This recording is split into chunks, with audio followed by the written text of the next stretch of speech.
guys, welcome back to Fantastic Fridays. You are still tuned in with us at least for the next half hour. I know it bittersweet. Every 8 o'clock, I don't like 8 o'clock Friday, not because of that reason. I'm have a cut left phone. I don't like it. We like 5 to 8. we like the 5 to 8, right? But we're still here with the Lees. They have a YouTube channel, a podcast. Yeah. Called Conversation with the Lees. So guys, if it is, because we'll talk about some stuff here, but of course they go more in depth on their channel. So I make sure you go find check out them it out. business and If you want fast little more and you want to figure out how to get married so young and all that, because know people always believe say, oh, don't get married too young because you don't know, your options and who is out there. Not only that, sometimes when we're young, we're fool. That's a big thing. And we probably don't make the best decisions, but guess what? Sometimes we jump when we're young. But both of them had good reasons. They took the time. Both of them had good. It wasn't that, I just didn't want married, or they observed each other for a while, So I love that about it. But we're still in the talk thing with Kim, and we're going to go. This was a very popular question. This is a very popular question. They say it is commonly believed that being faithful to one person is a fairy tale. Enough people out here say, boy, the one burner thing don't make sense. And people like we said, we weren't built that way and we're being forced to adjust. All kind of things we hear, right? So I want to know, has either of you ever struggled in this regard? And what advice do you have for others who think this? All right. Basically, I have not struggled because, growing up in the church and all of that, you get some foundation and teaching of going into these things.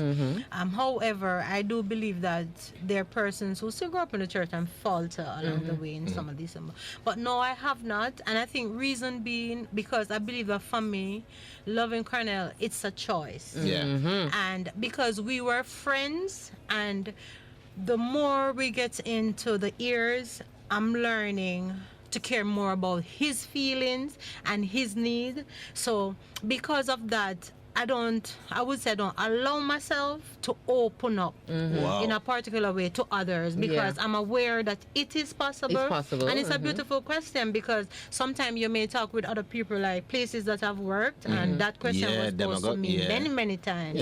And sometimes some understand, some don't, but they also help me to understand that, I am not a super being. It is possible that if you let down your guard and open up yourself to others, it is possible. Because the more time spent is the more... the bond you're building and the vulnerability, because most times in the middle of conflict, those stuff happen. So you're done vulnerable, and then now you've opened the door to build a bond. Right. So it's a deliberate act that from me that I do. And it's beautiful that you said that in conflict, because if we have a conflict, what I'll do, I listen to music. And that helped me to soothe and, calm down. Get my calm. And when I calm down, the first thing I start to think about is, was he right when he said I did this? And, I start looking into myself and see how I have hurt him. And because he's a friend too, it makes it more easier to do those things. So I don't just carelessly say I don't care about you and I'm going to do my thing. I don't allow myself to get there because I know it's possible. I love that you said that because every single week I like to say to y'all, especially when I'm talking about the relationship stuff, I need to stop trying to point fingers first. Sometimes you need to look into yourself. It's not about what the other person did and clear they did this wrong or they weren't listening to me or they should have understood me. Sometimes you have to look into yourself because you may have been a part of the problem. Chances are the problem is not only on one side. But Kimmie, she also pointed out a very important point as well, I mean, if you see somebody, where in a 3 years, them go through 18 jobs, 2 weeks at a job and them find problem, 3 weeks at a job and find. You hear what she said? She said she can't just looking at the relationship and say she get up and gone. She have to care about this person, she values this person, so she have to find out what go on so she can make this thing work. So you see how that leads back to the male perspective discussion that we had where we said a marriage is two person putting the other person first. Right. It's not about selfishness. Because if you're going to be all about yourself saying, boy, I'm in a business about you. No relationship or how people like to do the whole gender thing or women are important. Yeah. Men are important too. Men have feelings Everybody too. important. I shouldn't put on the two. Everybody important. No, but if you're going to have a relationship. Before the other. Or you're going to have a relationship, right? Let's say you are. One side important. No, you are important. Yes, so wait there. You're going to deal with somebody when they're important? Yeah, so you have to prioritize each other. Yeah. I love how she look at that. Okay, was he right? how this impacting him. It's important to him that I apologize whenever I do something wrong. So she think about that instead of holding the pride card and the hard end of the conversation, right? Yeah, so I love the stuff that you've said so far. But I want to know Cordell's perspective, because I think the conception is that women are better at staying faithful than men, because men are visual and men just see what they want and don't necessarily have to have feelings for these people. They say women need feelings first. So I want to know the male perspective, because them claims say the whole one burner thing just don't make sense. Well, the truth is, as Michelle did say, the foundation that we got, being Christians, gave us, empowered us to understand, to stay monogamous. Right. Right? And so it was that struggle for me either. However, I must say that I think you said it, and Michelle echoed the same thing. One of the main time that stuff happens or can happen is when we have a disagreement. Right. Conflict, yep. And Michelle and I have had many disagreements. And I have felt like I just can't bother. She not get me. She don't care. She don't want to say sorry. Yeah. And then now I realize, and I give God thanks, because I have had near misses. And I've had to confess to her that, listen, while we had this argument, I left a window for the enemy to creep in, and thank God nothing never happened. However, I said the girl leader there. Yes, come true. Because if the door was open and God just pressed on automatic, knocking windows and locked.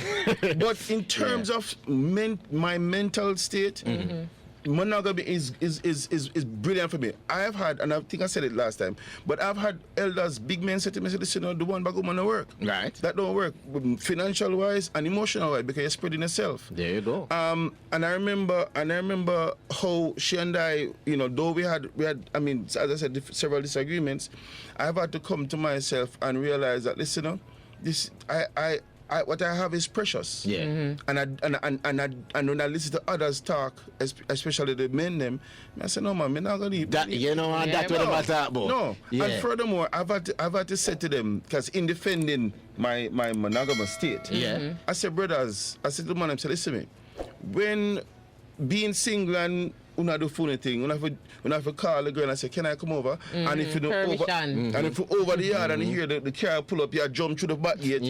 When I want to be with my wife, I just roll over. Wow. And there's nothing to stop me. Puppet color, if you had color. Puppet color. You understand me? No, sir.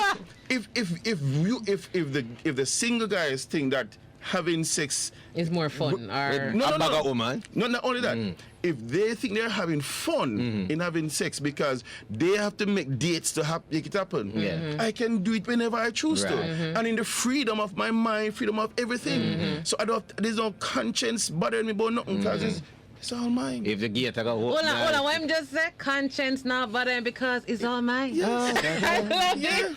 I love it. Go out of my one part. Hey, and so deliver freedom and joy. I'm good with monogamy. So peace of mind, people. You have your boo. You don't need no other boo. You don't need no other body. And as I'm saying, you know, for spread yourself thin. It's all Kim, one person. At the end of the day, as I'm saying, with all of those, if the man Kim have 7 girls, I can assure you, let's say him say, let me call Kerry today. Kerry, there's a chance Kerry will be busy. Yes. Yeah. Very good chance. Because Kerry is not Kerry his. probably knows she's one of the 7. And even if she's one of the 7, and he said that Kerry is his, I assure you that Kerry might as well have her 7 as well. So it's not a safe life. It's not the most profound thing what I love that Michelle said, I love what Cordell said, but I love she said it's a choice. No, and that is it at the end of the day. I don't care how much debates are out there, oh, men are this and women are. It's not easier for women. Women see men too and attracted same way too, right? So it's not easier for either gender, but at the end of the day, it is a choice. And what I don't understand half the time is that I don't want to point out men can happen on both sides, But some of the men, as you say, you realize they have something precious. Then they go out and step out and do something. And then they would have moved heaven and earth, forget the person back. But why you put yourself in that position? Oh, I can't do it without her. And then you hear about suicide, you hear about this, you hear about that. But you knew you had this precious thing before. Why you go put it up to risk? Yeah. All right, my thing with that though, Kim, right? When it gets to that point, I mean, there's gonna be I wouldn't say there's a large number out of that set that really and truly values the relationship. Because when you see the man them running back to the woman them, you know, as most a person would say, they're going to do the same thing again. Only a few will really say, boy, acknowledge their mistake. So the first thing to avoid things from happening, if you don't want to be a smoker, no smoke, none talk. Exactly, it's a choice. You get what I'm saying? It's a choice. So if you say, boy, you're going to take a one puff now and then,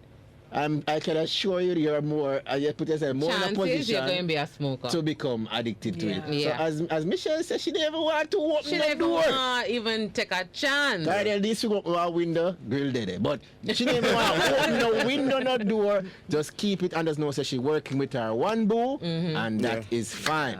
And that now leads to the next question, which is, since we're talking about infidelity and all of that, do you think a marriage can survive infidelity? Because I think that's one of the number one things right now in society where a lot of marriages are ending, also relationships are ending because of that, because other people feel like that's just what's natural. Do you think a marriage can honestly survive infidelity? Yes, I do think so. I think so because it's a choice. Whether or not you stay or you leave, it is a choice. But what and how can it survive infidelity? First of all, you have to look and all the parameters and see like what you're working with. Is it a habitual thing? Did he or she just made a mistake, like, you know, bad judgment or so forth? And then the person who is wrong, or persons, they have to see where they go wrong in doing this. And they have to be remorse and genuine remorse, and with remorse you know that you're going to work to repair whatever. And because I would want to think that when you take somebody down the aisle, you didn't just do it because you feel like it. You saw something and you value whoever you approach. And with that, then you look on it, is it a pebble in the shoe or that's a story, but and it's a story. That's why I looked at it. Is it a pebble or is it something that you cannot work with? It's more not like a rock. A rock. In the shoe, so your foot No, can't hold. Kim, is that pebble in the shoes or the shoes but have God? So with the way we step, you get joke. Everything I get this up. Everything Because how I view marriage is how Christ viewed the church. You understand? And we have all sinned. You understand? We have all sinned. God, He has forgiven us time and time again. So you have to value the persons and say, okay, how can we fix this? You know, why, where, how, whatever, and get it out the way, and then repair your marriage. I think one of the myths too that people, you know, going to marriage is that, okay, once, you know, he or she, you know, cheated or whatever, it's done. Yeah, but lots of people that you have understand? But the reality of situation is that after you have shared your life and you have vault moments, you build something, it's hard to just throw it away. You understand? So I believe that yes, it can be fixed, and forgiveness is a must any which way, because there's no perfect person. You know, so yeah. Wonderful. All right, I like that. And then that actually leads now to my next part of my question, because I think all these last 2 or 3 questions are tying back together. So we just talk about whether it was hard for you guys to stay faithful to each other. Then we also pointed out the fact that also these infidelity situations come out of conflict, you know. So I want to know, and you guys have said you've had many disagreements. Yes. How do you guys cope with the conflict in your marriage? Because 22 years out, I'm sure there's history. There's no, me not talk to it, don't talk. You're lucky if you get dinner, but you get dinner, but just y'all put on the plate angry. Well, I think, but y'all put on the plate same way. I think Michelle gave us her method. You know, she said she listened to her music. Yes, I want to know Cornell. Yes, I was going to do Cornell. Yeah. We know. All right. And since, you know, you said the window was there, so you can make a know, because, you know, as I said, it comes out of context. 3/4 of the time is because you're having a difference and somebody just appears and they're just seeming like they... And the worst thing, you know, if you, let's say, for example, if I say, boy, The problem when me have regularly with my boo now is that, let's say she can't cook. And then as soon as I reach out, I can hear somebody say, hey, I've prepared some food for you. Know. Hey. I come over, you're coming over for dinner. And you say, you know, so me don't really want the food. And she say, what me did some curry. And you say, what curry? I'm my favorite. No, stupid. I'm just give an example, you know, but I'm just saying those things just tend to happen like by convenience. Yeah, and it always happen. I think that that was intentional. But what I want to point out before you answer is that most people who fall victim to this, we tend to not look at the other things or the other factors of this person. It's usually whatever you're lacking right now, somebody appears, I said with the cooking skills, you're lacking this right now, and then you say, boy, but the person that cooks me all the time, the person that can barely cook, so you jump from the relationship because this person seems more fitting, and then half the time when you're in that one now you realize the other things the person don't have, but you move because of this one thing, right? So I want to talk back about the whole conflict thing, and the window that we don't fast too much, but yeah, feel free to get into that.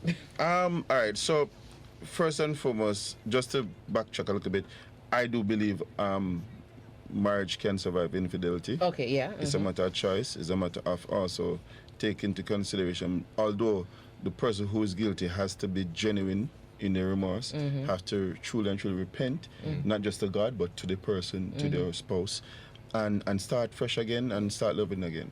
As it relates to dealing with conflicts, my method is, as I said last time, if something happened now, let's talk about it now. Let's deal with it now. Most of the time, she don't want to talk about it now. So I go to work and I not talk to nobody because me and my boo not talking, me and you not talking. It don't make sense. And then me say, you want to? I'm a good man. Man, same jai, not the boat. So I'm not jai with nobody. If not now with nobody. And I in those times too, I just tend to be by myself. If she and I are not on good terms, because in the past, I would be persistent in resolving, trying to get it resolved, and she would really resist work with it, her and it not work, and I so you learn some grace, whole grace because of that. So you learned this one. I learned, and so what I've done now, I give her time, and sometimes she probably think me give her too much time. But it's because you have to try different things to get different results. Right. So because I realize, okay, let's give her some time. I give her time, and in that time now, I will be by myself, introspection. Okay, could I have done something differently, whatever. And sometimes I myself, come on, man, she was, and she do what she do, and still in the midst of that, the Spirit of the Lord that governs our lives would still say to me, hug her up. And I say, but God, with me I feel very huggy right now. She never told me something nice. And I've literally just obeyed the voice of the Lord and put me around her, and then she just melts. She just come closer to me. Full of it. I'm like, all right then. She just melts. And then both on it, realize that you did one thing and it affected her and she relaxed, and it relaxed you. It relaxed me. No, because him just want to say she good, but him just think about him. No, but I just want the chain reaction of even though he was upset, he did a gesture that know it changed the whole mannerism. Yeah, man. And probably opened the door for a conversation just with that little hug. Yeah. So I love that you dropped that. Michelle, the time frame, we do one thing, how we resolve conflict, we have a time frame where we don't pass like 2 days without somebody intervene. So it's like a deliberately act, you set a particular goal. So because of previous, you don't want it stretched too far to come into malice, because we still have to cater to each other's needs, whether or not we're upset. So we have like a 2 day that you don't pass without talking it out and get it. And I like that you dropped that because most people like the whole, and I was a believer of it, that you don't go to sleep upset, right? Don't listen to them on your wrath. I'm like you, I'm more the person that if the issue come up right now, more and do it right now. We can't malice and we can't vex. But what I had to learn is that not because I already talk about it means that you're in that mindset to talk about it. So you just saying this right now just to connect with me. Yeah, man. And yes, I like that you change the timeline. It's not the whole don't go to sleep upset. It will be flexible. But you say, all right, we're gonna still put a timeline, a reasonable one for both of us. So 2 days Somebody not too long for you, and 2 days not too short for you. I like that. I know, Kim, you can't talk to your boo for a whole week just because dishes never wash up. That you have to set a time frame. That is very good. I love that. Right now, right now, some relationship about a year them not talk. Yeah. Just for a little problem. I know people have said them message the whole week. Black. The whole week. Them black. 3 words. Them black. Them block past pass. each other in the house. And but she told me particular 2 weeks now she'll message him. Black and pass. it's just like you pick up so and so. Alright, him answer. Black and all medias and all them something. I like that time frame though. That gives you some bit of accountability. It's fair for both of them. To say, all right, we need to address this because really and truly, if we don't, it's affecting both of us. Yeah. And what we do too is that even say for example, she did something and it offended me, and I come and I break the ice. The both of us, and that's a bit of a part of fine. The both of us come to a level ground where we just begin to listen to each other again. And then now we start, okay, we find out that we can work, we find out what the problem is, and we say, okay, so and so, and we work it out. And after that, we have makeup sex. Never saw that coming, but that makes sense. That makes only for sense. I think they had a video on one of their one of the YouTube videos. I see something about breakup. Hey. So, you need to watch Kimmie. I know. Send me the link. Subscribe. People conversation. Yes, I need to do it. Subscribe. But I like that you touched on that, and yes, as them said, the makeup sex. How people always think, say, I think because sex is just so sexualized, and for lack of a better word, people sort of think that okay, it's sort of a bad thing, but it's not. And then again in marriages, at some point, when because remember we did talk about stuff like this, Cordell. We say how the world view it and how you view it. So based on you know, say you're looking from the church point of view, so the man and the woman coming together. But the world now, for them relationship, when them talk about sex in marriage, they must say, oh, the woman must give the man and just dead for the man. That's they don't really talk of it as a two-person thing. It's not like a two-person thing or enjoyment or. But it is supposed to be for two persons. So it's any happiness in the world celebrate. This is one of the ways you can celebrate. Yes. I see Carty dropping some feedback saying some people think Christians don't have differences, but it's how you deal with it. She said being saved makes the difference. She loved this discussion. Excellent point. She's been very. Carty does that. She love it. Yeah. Right. But in the interest of time, Connor, we have to wrap up soon. I'm gonna ask the final question. If you had to choose 3 main tips, and this is for each of you, on how to make a marriage work for a lifetime, what would they be? So if you were to come, I know there's many tips, but the main tips that you'd say, you need this at your foundation for a successful marriage, what would they be? I would say the main one I hope would... she don't go my tree. No, but if she go with your tree, that is good. That means travel together. Exactly. First of all, I strongly believe that, as Mr. Gary Chapman said, learn each other's love languages. Yeah. Because before long, some people may stumble upon it without knowing it is so, but since learning that there is such a book out there, it helps. So finding each other's love languages, that mean, because you'll find out that a man and a woman will give each other sometimes the world, and you think it's the world and this is not working, why I'm doing everything and it's not going anywhere. But the truth is that that's not what the individual needs from you. Where have we heard this before? Yeah, we touched on this topic. I did a topic like this. If y'all missed it, but we did but I like the recap. No, Mr. Say, to be honest, any relationship at all, whether it's marriage or not, that is something that you have to have, because I think I stumbled upon these things doing it, as I was telling you earlier, without knowing that there was a book wherein you have to think about the other person. Okay, what did he like? What didn't he like? And before long, you get to know him that, okay, this is the way that I can communicate and move him if he's appreciated and, all of those things. And the next one, again, is in a marriage, learn to listen to each other. The second one, learn to listen, because when you listen, then you realize what is happening, what the person is saying, and in listening, then you can interpret properly to know how to fix. So listening is not just hearing, guys. Listen and process. Right. Don't listen to respond. Listen and process. Right. And then you realize that the person is not even attacking you. And the third one I will say is don't lose that friendship. Because you are each other's friend. In order for it to work, whether you believe it, you may have many friends, but at the end of the day, you really only have one true friend, and it should be the person that you sleep with. When you close your eye, because what? You're interested in your own self to somebody, you're sleeping beside somebody while you're dead.